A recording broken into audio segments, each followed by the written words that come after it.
1987년 겨울, 정미숙은 서울 남쪽 끝 구로공단 근처의 반지하 단칸방에 3살배기 아들 준서를 안고 들어섰다.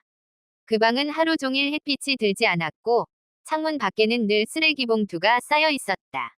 남편은 그해 가을 아무 말도 없이 떠났다. 어느 날 아침 출근한다고 나간 그는 다시 돌아오지 않았다. 남겨진 건 빈 통장과 남편의 옷 몇 벌뿐이었다. 미숙은 당황했고 두려웠지만 곧 정신을 차렸다. 아이가 있었다. 울고 있을 시간이 없었다. 그녀는 다음 날 아침 준서를 이웃 할머니에게 맡기고 구로공단의 공장들을 돌기 시작했다.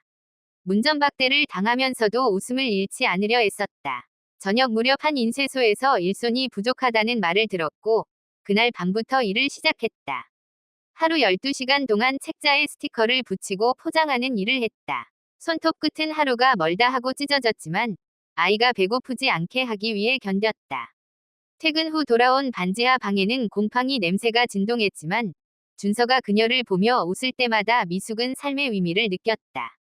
가끔 아이가 고열에 시달릴 때는 일을 쉬어야 했지만 그러면 일당이 끊겼고 방세와 전기세가 밀려 들이닥쳤다.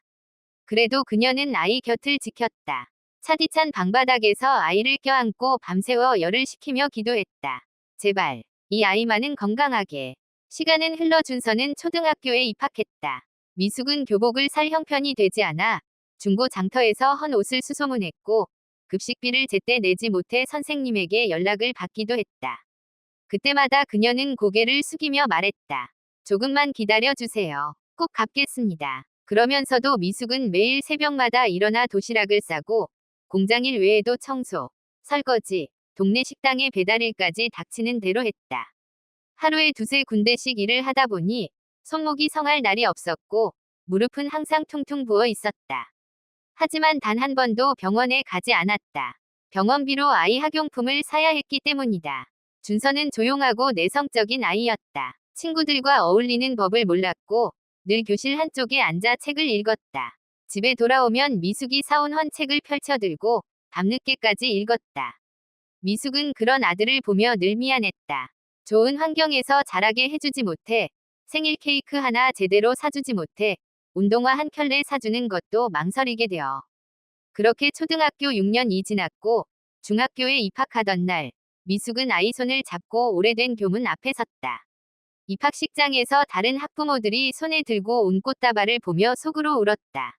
자신은 빈손이었지만 아이는 반짝이는 눈으로 학교를 바라보고 있었다.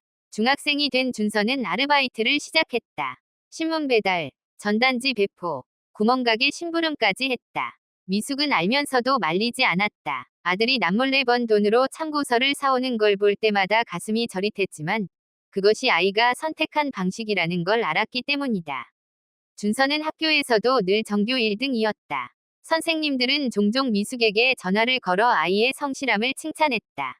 그러던 어느 날 미숙은 시장에서 장사를 하다 교통사고를 당했다. 노점 수레를 끌고 골목을 지나던 중 오토바이와 부딪힌 것이다. 다리가 부러졌고 병원에서는 수술과 입원을 권했다. 하지만 그녀는 병실에 오래 머무를 수 없었다. 남겨진 아이가 걱정이었고 입원비도 감당할 수 없었다. 결국 깁스한 채 퇴원했고 목발을 짚고 다시 장사터로 나갔다. 비 오는 날 젖은 골목길을 걷는 것은 고통 그 자체였지만 멈출 수 없었다.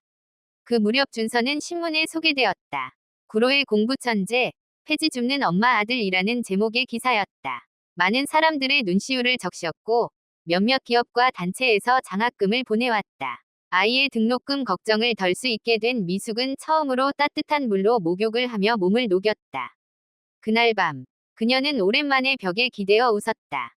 준서는 결국 서울대학교에 합격했다. 미숙은 그 소식을 들었을 때 숨이 막혔다. 벽에 기대 앉아 합격증을 수없이 쓰다듬었다. 그리고 나지막이 중얼거렸다. 고생했다. 우리 아들. 대학교에 입학한 후에도 준서는 꾸준히 아르바이트를 하며 학비를 벌었다. 동시에 그는 대학 내에서 성실함과 능력으로 인정받았고 장학금을 받아가며 졸업했다. 이후 대기업에 입사해 실력을 인정받았고 몇 년 뒤 창업에 성공했다.